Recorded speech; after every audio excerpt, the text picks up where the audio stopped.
Reminding you to cool off at one of its cooling centers. But a report from the city controller says some of the neighborhoods that need those centers the very most, with the hottest temperatures, the fewest green spaces, and the most households without AC, actually have fewer cooling centers. Joining us live on 1010 Wins, Nicole Vaughn Robinson, Deputy Director for Older Adult Services at Queens Community House. Nicole, we thank you so much for being here. What are you hearing from your seniors? Are they telling you that the cooling centers are tough to find? Thank you. Thanks for having me on. I think we're hearing a mix of things.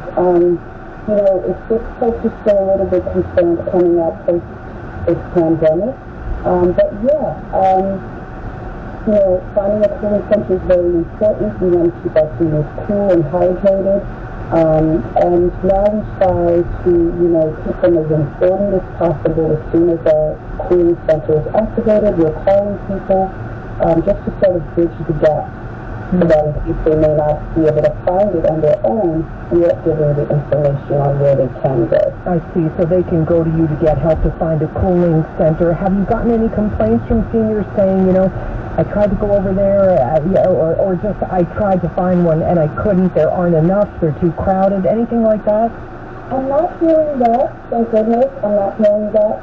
But I do think because some of these buildings are so much older, there are like ADA issues, and just, especially in the borough I work in Queens, access can be very challenging. So we just try to assist as much as we can. We offer transportation if that's needed.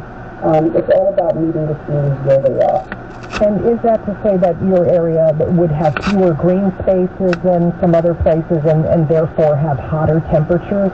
Yes, very much so. Traditional senior centers might look one way to some of the modern ones where could be like in a regular office building. We have a center that's very much like that. So yes, lots of less green space, more city surroundings. So yeah. All right. If anybody's listening in Queens, and a senior in particular, they should head on over to you folks at the Queens Community House and try to get some help cooling off. It's going to be a bad weekend. Absolutely. We are open. We have 3 sites open, so we can be found on the city's cooling center site. Very good. Nicole Vaughn Robinson, we thank you. Thank you. All right, stay cool now. Wins News Time 1:18. A pizza shop owner from Brooklyn caught a foul ball at a Yankee game. Hit him in the head. The ball was hit by Yankee slugger Aaron Judge, and now the pizza shop owner, who wound up in the hospital with a concussion, wants Judge to autograph the ball. He may not be as famous as Aaron Judge, but in this neighborhood he kind of is. Paul Giannone owns Paulie G's Pizzeria here in Greenpoint. When they said all rise to catch a foul ball at the Yankee game Tuesday night, Paul did, and got bonked in the head for his trouble. I saw that he hit a pop-up. It looked like it might have been coming to our area, so I stood up to try to look for the ball. It hit me on the head. And he had to be treated for a concussion at the hospital. Paulie's not thinking of suing or anything. He just wants to meet Aaron Judge and get the foul ball signed. Nobody owes me anything. And there's a sign on the seat in front of me that says, you're doing this at your own risk. I mean, I just thought it would be nice if I could get him to sign the ball. One shot, 10-10 wins here in Brooklyn. Well, you've heard of rats in the subways and sewers, but under the hood of your car, they're getting into your engine, eating the wires, because a lot of that wiring, the insulation, is made from soy, and seems rats like that as a snack. We spoke live on Newsline with Dr. Michael H. Parsons, a researcher at Fordham University. He says, yes, it's not your imagination, that rat population is growing, and that could be because of all of the pets that were adopted during COVID. The pandemic of pets is a real thing, and the numbers of pets exploded, and people with new pets don't always know how to take care of pet food or pet waste and those things. So that was really tapped into by rats. Dr. Parsons says your best bet to keep rats out of your car, out of your engine, avoid parking over sewers and drainage catch basins. All news, all the time. This is 1010 Wins. You give us 22 minutes, we'll give you the world. Good afternoon. We have partly sunny skies, 92 degrees at 1:20. I'm Bridget Quinn. Here's what's happening. More heat and humidity maybe through the middle of next week. Live AccuWeather coming up. The Port Authority bus terminal, that was the destination point this morning for a bus of migrants from Texas. New York's Attorney General says she's holding bad landlords accountable. 2 people are dead, 2 others critically hurt after a lightning strike right across the street from the White House. And it seems the spike in shark sightings has led to a spike in shark fishing on Long Island. We'll speak live from a fisherman right from his boat coming up at the half hour. AccuWeather says, out on the water, nice place to be today with that heat advisory through 8 o'clock tonight. Live AccuWeather coming up at 1:21. Traffic and transit with Greg Rice. And we'll go right to what you need to know about the bridges and tunnels. We'll start with the inbound George and a 30-minute backup on either inbound level. Getting out of town, southbound Egan's flows from Fordham Road, northbound West Side is sluggish from the 130s on up, and those are the best options you've got. Lincoln Tunnel into the city, it behaves outbound already 20 to 30 minutes, 30 plus at the outbound Holland, inbound no more than 10 minutes in New Jersey. Both spurs of the turnpike, they're going to get you. Southbound of Western near 15E, that's a wreck in the left lane, and the southbound Eastern spur before the train station, we're dealing with a crash backing you up from Route 3. Overall, the Western spur looks to be the worst of it, but neither are going to be perfect. Northbound, the Eastern, the must avoid because of a whole lot of trouble getting you past the Vince Lombardi service area. Staten Island Expressway westbound getting out towards Bradley Avenue with lightly work. You got eastbound construction on Staten Island getting over to Victory Boulevard, knocking out the left lane. The bridges to and from Staten Island behave. The Belt to Brooklyn, once you're there, the eastbound crawl all the way to Cropsey Avenue with right lane work. I'm Greg Rice on Extra Report at 1:31 on 1010 Winds. And so more heat and humidity, and AccuWeather meteorologist Carrie Schwindenhammer. We're talking until the middle of next week before this breaks?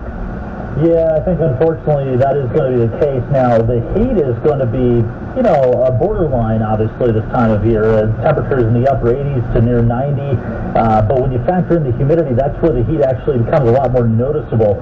And we're looking at AccuWeather real field temperatures that could be up around 100 this afternoon, later on this afternoon. The high itself about 90 degrees. Thunderstorms could try to develop later on and produce some downpours and gusty winds. It stays sticky tonight. Now, tomorrow, not quite as hot, but still very humid. The humidity is with us into the middle part of next week, and we'll be right around the upper 80s to 90 as well, Bridget. All right, Carrie, we thank you. The governor of Texas says as a sanctuary city, New York is the ideal place for migrants, and so he sent a bus full of them to the Port Authority this morning. Our Juliet Papa is there with the latest details. Juliet. Yes, we do know the bus arrived at 6:30 this morning at gate 14. We don't know how many people were on it, and we don't know how many more people are on their way. And it's not clear where the migrants sent here by Texas Governor Abbott are going. There are reports that migrants have been given addresses to business offices, let's say for the city human services office or a not-for-profit, but they're not shelters. Those are business offices. The shelter intake location for the city is in the Bronx. Mayoral spokesperson Fabian Levy says using people as political pawns is disgusting, and that's a quote.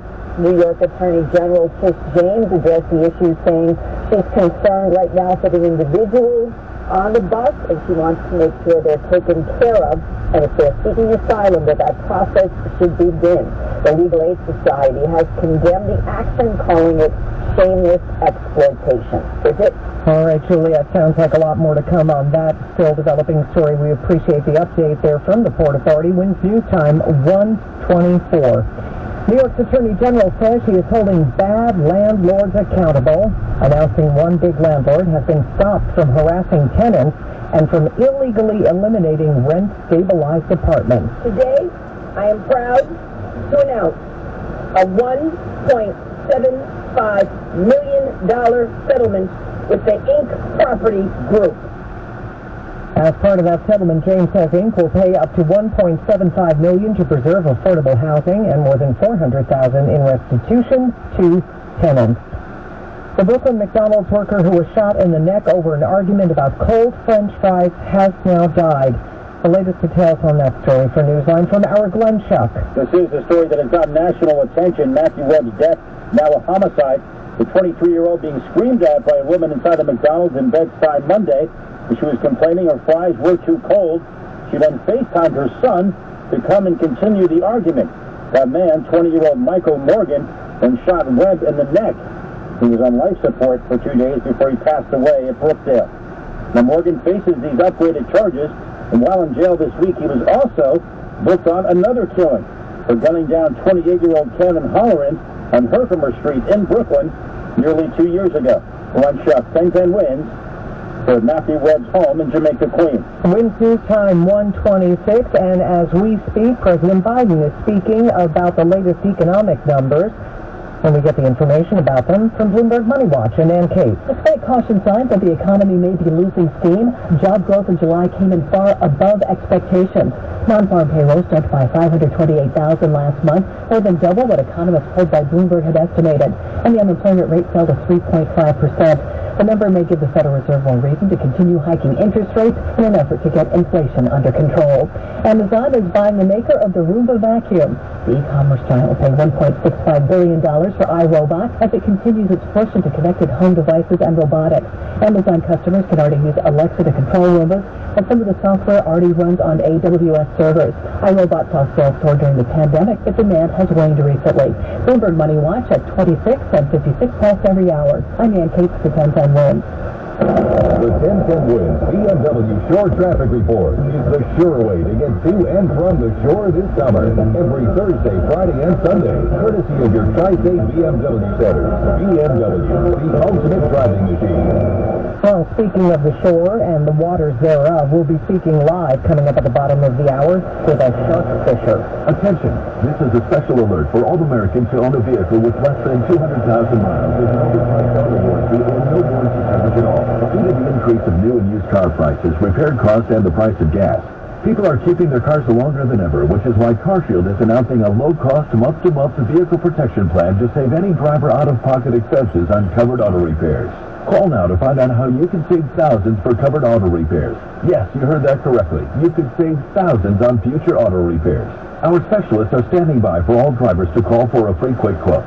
Call 800-524-1735. Vehicle Protection Plan pricing is at an all-time low. Plus, drivers who purchase this coverage today will receive rental car options, free roadside assistance, and free towing. Call 800-524-1735 now for your free quick quote. That's 800-524-1735. What do you have to lose? Call 800-524-1735. Again, 800-524-1735. I'll second guess initial threats because they can be interrupted by diarrhea, gas, bloating, stomach pain, or oily stools. It turns out I have EPI, or exocrine pancreatic insufficiency, which means I'm missing the enzymes needed to digest food. My doctor prescribed Creon, pancrelatase, an oral prescription medication that replaces pancreatic digestive enzymes. Creon treats EPI due to cystic fibrosis, chronic pancreatitis, pancreatectomy, or other conditions. Creon may increase your chance of fibrosing colonopathy, a rare bowel disorder. Tell your doctor if you have a history of intestinal blockage or scarring or thickening of your bowel wall. If you're allergic to pork, or if you have gout, kidney problems, or worsening of painful swollen joints. Call your doctor if you have any unusual or severe gastrointestinal symptoms or allergic reactions. Take Creon as directed by your doctor and always with food. Do not chew capsules as this may cause mouth irritation. Other side effects may include blood sugar changes, gas, dizziness, sore throat, and cough. These are not all the side effects of Creon. Creon is the #1 prescribed EPI treatment. Ask your doctor about Creon for EPI and visit creoninfo.com or call 800-633-9110 to learn more. That's CREONinfo.com. Hi, this is Brian Thompson for AccuWeather. Not running your business on NetSuite is like trying to sink a putt with a cap pulled over your eyes. NetSuite by Oracle is the #1 cloud financial system, giving you visibility and control of your financials, inventory, budgeting, and more. All